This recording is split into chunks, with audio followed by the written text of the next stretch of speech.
নমস্কাৰ প্ৰিয় শ্ৰোতাসকল, ধাৰাবাহিক উপন্যাস পাঠদানত আমি পাঠ কৰি আছোঁ হোমেন বৰগোহাঞিদেৱৰ কালজয়ী উপন্যাস হালধীয়া চৰায়ে বাওধান খায়। এয়া দ্বিতীয় খণ্ড। ৰখেশ্বৰৰ আকৌ টোপনি আহিল, কিন্তু কুকুৰাৰ প্ৰথম ডাকতে সি পুনৰ সাৰ পাই উঠিল। ঘৈণীয়েকেও ইতিমধ্যে সাৰ পাইছে। সি ঘৈণীয়েকক ক'লে, শুনিছ? কি? আৰু কি হ'ব? বৰষুণ দিয়া শুনা নাই? হ'ল বুলিনো মানুহে এনেকৈ শুব লাগেনে? সেই মাজৰাতিৰ পৰাই বৰষুণ দিছে, তই গমেই পোৱা নাই? মই গমেই পোৱা নাই বুলি তোমাক কোনে ক'লে? গম পাইছ যদি ভালেই হৈছে। এতিয়া শুন, মই হাল বাবলৈ যাওঁ। সোণটিৰ পঢ়া শেষ হ'লে তাক কবি দহা গৰুটো গৰু ডাক্তৰৰ ওচৰলৈ লৈ যাব। তাৰ নাইটোৰ ঘাঁডোখৰত মাখি পোক দিছে। আৰু তই কঠীয়ানিখনৰ ফালে মন কৰি থাকিবি। কালি বেৰা ভাঙি গৰু সোমাইছিল। আজি আগবেলা বেৰাখন দিম বুলি ভাবিছিলোঁ, কিন্তু বৰষুণ দিলেই যেতিয়া মই হাল বাবলৈ যাওঁ। কেনেবাকৈ কঠীয়ানিত গৰু সোমালে কিন্তু চাবি, এছাৰিৰ কোবত তোৰ পিঠিৰ ছাল নাথাকিব। ৰাতিপুৱাই দিনটোলৈ ৰখেশ্বৰৰ মুখত এনেকুৱা কথা শুনি ঘৈণীয়েকৰ টিকিচ কৰে খং উঠিল। গিৰিয়েকৰ ফালে পিঠি দি বাগৰ সলাই তাই ক'লে, হৈছে, তিৰোতাৰ ওপৰত ইমান বৰমতা ওলাব নালাগে। মই তোমাৰ কঠীয়ানিৰ ফালেই মন কৰিম নে ঘৰৰে লেদেনা উকটিম? কালি গোটেই আবেলিটো বহি থাকিলা, বেৰাখন দি পেলাব নোৱাৰিলা?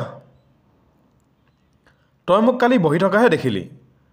ৰখেশ্বৰে শান্ত মাতেৰে ক'লে, তই দেখোন মোক ভগা গুৰি চালনীখন মেৰামতি কৰিবলৈ লগাই দিছিলি। শুন, এইবোৰ কথাই কথা নহয়। পথাৰৰ পৰা ঘূৰি আহি কঠীয়ানিত গৰু সোমোৱা বুলি গম পালে কিন্তু মোৰ গাত গোখাই উঠিব। তেতিয়া কিন্তু মোক নুদুখিবি। বিচনাতে উঠি বহিলৈ ৰখেশ্বৰে চাদা ধপাতৰ চোৰট এটা পকাই ল'লে। তাৰ পিছত চোৰটটো জ্বলাই সুখ টান এটা মাৰি লৈ বেৰত গুজি থোৱা গামোচাখন টান মাৰি কান্ধত পেলাই লৈ সি বাহিৰলৈ ওলাই গ'ল।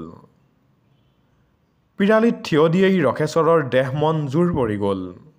বৰষুণ যে আহিছে সি সপোন নহয়, সম্পূৰ্ণ দিঠক। চোতালখন দেখিলেই ক'ব পাৰি ৰাতি খুব টান বৰষুণ দিছিল। কিনকিনীয়া বৰষুণ দিয়া হ'লে চোতালখন বোকা উঠি থাকিলহেঁতেন, কিন্তু এতিয়া ঢলে ধুই নিয়াৰ দৰে চোতালখন নিকা হৈ আছে। বুন্দা কেঁচুবোৰ জাকে জাকে গাঁতৰ পৰা ওলাইছে।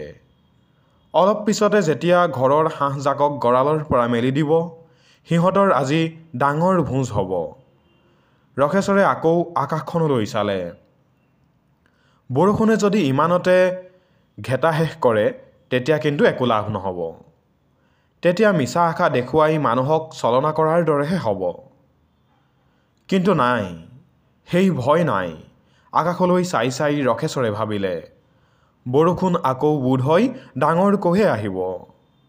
গোটেই আকাশখন ডাৱৰে উন্দোলাই আনিছে। অতবোৰ মেঘ ইমান দিন যে ক'ত লুকাই আছিল সেই কথা ভাবি খুব আচৰিত হ'ল ৰখেশ্বৰ।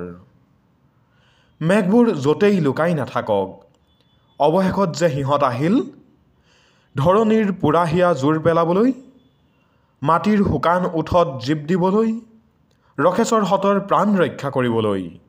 তাতেই ৰখেশ্বৰে ধন্য মানিছে। স্বাভাৱিক সময়ত হোৱা হ'লে বৰষুণৰ আলেখ চাবলৈ সি ইমান পৰ পিৰালিত থিয় দি নাথাকিলহেঁতেন। শুই উঠি কণামনাকৈ মুখখন ধুইয়েই সি গৰুহাল লৈ পথাৰলৈ ওলাই গ'লহেঁতেন। কিন্তু আজি কথা বেলেগ। ছমাহৰ অগ্নিবৃষ্টিৰ মূৰত আজি যে আকাশে সঁচাকৈ পানী বৰষিছে, সেই কথা যেন সি বিশ্বাসেই কৰিব পৰা নাই। ইমান দিনে কঁপি কঁপি মৃত্যুৰ দিন গণি থকা মানুহটোৱে আজি যেন নতুনকৈ জীয়াই থকাৰ অধিকাৰ ঘূৰাই পাইছে। মনৰ আনন্দত ৰখেশ্বৰে বুকু ভৰি দীঘলকৈ এটা উশাহ ল'লে। বৰষুণৰ সুগন্ধখিনি আৰু শীতলতাখিনি সি যেন ভালকৈ অনুভৱ কৰি চাব খোজে। ঠিক সেই সময়তে এজাক সজল বতাহ জোৰেৰে তাৰ গাৰ ফালে বৈ আহিল। বোকাৰ গোন্ধ, পানীত ভিজা গোবৰৰ গোন্ধ, ভঁৰালৰ কাষত থকা গেন্ধাই ফুলবোৰৰ গোন্ধ, এই আটাইবোৰ পৰিচিত গোন্ধ মিহলি হৈ তাৰ নাকত লাগিলহি। সেইবোৰৰ লগতে সি আৰু এটা গোন্ধ পালে। সেইটো গোন্ধেহে তাক চঞ্চল কৰি তুলিলে। সি স্পষ্ট অনুভৱ কৰিলে সেমেকা বতাহৰ কান্ধত উঠি ভাহি আহিছে গোহালিৰ গৰুবোৰৰ গাৰ গোন্ধ। ৰকেশৰ ঘৈণীয়েকে গামোচাখনেৰে সৈতে মুখ ধোৱা লোটাটোলৈ ওলাই আহিল। ৰকেশৰে হাত পাতি লোটাটোলৈ গেঙেৰি দি ক'লে, হাল বাবলৈ ওলাই আহি এবেলাপৰ মানুহটো ইয়াত থিয় হৈ আছে। মুখ ধোৱা পানী আনিবলৈ তোৰ এতিয়াহে মনত পৰিল? মানুহটো ভিতৰৰ পৰা ওলাই আহি পিৰালিত থিয় দিয়াৰ লগে লগেই যদি এবেলা পাৰ হৈ গ'ল, তেন্তে তেনেকুৱা বেলা হৈ থাকক, আমি পৰুৱাই নকৰোঁ। তাই উচাত মাৰি ভিতৰলৈ সোমাই গ'ল। ঘৈণীয়েক যোৱাৰ ফালে ৰকেশৰে কিছু সময় পোন্দোৱাকৈ চাই ৰ'ল। তাৰ পিছত সি চিঞৰ মাৰি ক'লে, ঐ বোলো শুনিছনে? জাপিটো লৈ আহ। লৰালৰিকৈ মুখখন ধুই জাপিটো মূৰত লৈ ৰকেশৰ হাল বাবলৈ বুলি ওলাই গ'ল। লানি নিচিগা আৰু আগগুৰি নোহোৱা নানা চিন্তাৰ সোঁতত মনটো এৰি দি ৰকেশৰে হাল বাই আছে। মাজে মাজে অৱশ্যে তাৰ মনটো উজুটি খাই ৰৈ যায়। গাঁওখনৰ ঠিক পিছফালেই তাৰ মাটিডৰা। পথাৰ উদং হৈ থকা অৱস্থাত গাঁৱৰ তিৰোতাবোৰে বাৰী পাৰ হৈ আহি তাৰ মাটিডৰাতেই শৌচ কৰি থৈ যায়। হাল বাই থাকোঁতে যেতিয়াই ময়লা গচকিব লগা হয়, তেতিয়াই ৰকেশৰৰ বৰ খং উঠি যায় আৰু তিৰোতাবোৰৰ উদ্দেশ্যে সি নানা অশ্লীল গালি শপনি পাৰিবলৈ ধৰে। এবাৰ সি তেনেকৈ বেটীৰ খং বাহনিত মৰাৰ দৰে গৰুকেইটাৰ পিঠিতে মস্ত খুব কেইটামান মাৰি অশ্লীল শব্দ কেইটামান উচ্চাৰণ কৰিছে মাত্ৰ। এনেতে হঠাৎ কাৰোবাৰ মাত এষাৰ আহি তাৰ কাণত পৰিল। কিয় ৰকেশৰ? এনেকুৱা অবাইচ মাত মাতি কাক গালি পাৰিছ? ওচৰত দেখোন কোনো নাই। ৰকেশৰে চক খোৱাৰ দৰে কৰি ঘূৰি চালে। ঘূৰি চাই সি দেখে সনাতন শৰ্মা আহি তাৰ মাটিডৰাৰ মূৰৰ আলিটোৰ ওপৰতে থিয় হৈ আছে। ৰকেশৰ অতি আচৰিত হ'ল। সনাতন শৰ্মা, সিহঁতৰ অঞ্চলৰ আটাইতকৈ ডাঙৰ মাটিগিৰি, আটাইতকৈ ডাঙৰ ঠিকাদাৰ, আটাইতকৈ ডাঙৰ নেতা। তেনেহেন এজন মানুহে ৰাতিপুৱাই আহি গোৱে মোতে একাকাৰ তাৰ বোকা মাটিডৰাৰ ওচৰত আহি কিয় থিয় হৈছেহি? পূবৰ বেলি পশ্চিমে ওলাব পাৰে, কিন্তু সনাতন শৰ্মাই ৰকেশৰক লগ পাবলৈ আহি ৰাতিপুৱাই পথাৰৰ গেলা বোকাত ভৰি দিব? এনে কথা কেতিয়াও সম্ভৱ হ'ব নোৱাৰে। নিশ্চয় তেওঁৰ আন কিবা মতলব আছে। নাঙলটো হেঁচা মাৰি ধৰি গৰুহাল ৰখাই ৰকেশৰে মুহূৰ্তৰ ভিতৰতে চাৰিওফালে এবাৰ চকু ফুৰাই চাই ল'লে। তাৰপিছত সনাতন শৰ্মাৰ ফালে চাই সি ক'লে, দেউতা, আজি দেখোন কিবা অঘটন ঘটিবৰ লক্ষণ যেন পাইছোঁ। আপুনি ৰাতিপুৱাই এই গেলাখনত ভৰি দিবলৈ আহিল কিয়? কিবা এটা গৰজ নাথাকিলেনো আহোনে বোপাই? গৰজেহে টানি আনিছে।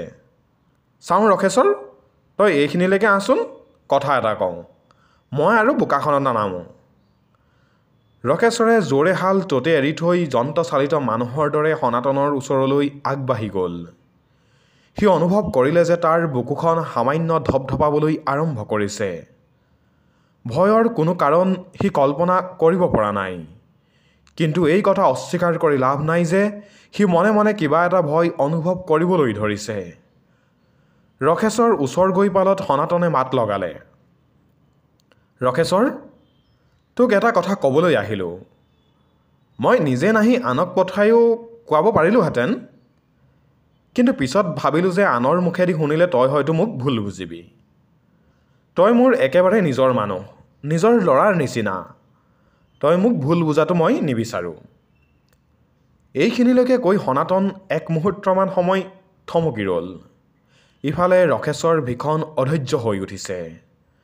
তাৰ চিঞৰ মাৰি ক'বলৈ মন গৈছিল, এহালিচা পাতনি এৰকচোন, কি কথা ক'বলৈ আহিছে, ল'ৰালৈকে কৈ পেলাওক। কিন্তু সনাতনৰ মুখৰ আগত তেনেকৈ কথা ক'বলৈ সি হাত জন্মতো সাহ গোটাব নোৱাৰিব। গাৰ জোৰেৰে মনৰ অস্থিৰতা দমন কৰি সি সনাতনৰ মুখৰ পৰা আচল কথাষাৰ সৰি পৰিবলৈ ধৈৰ্য ধৰি বাট চাই ৰ'ল।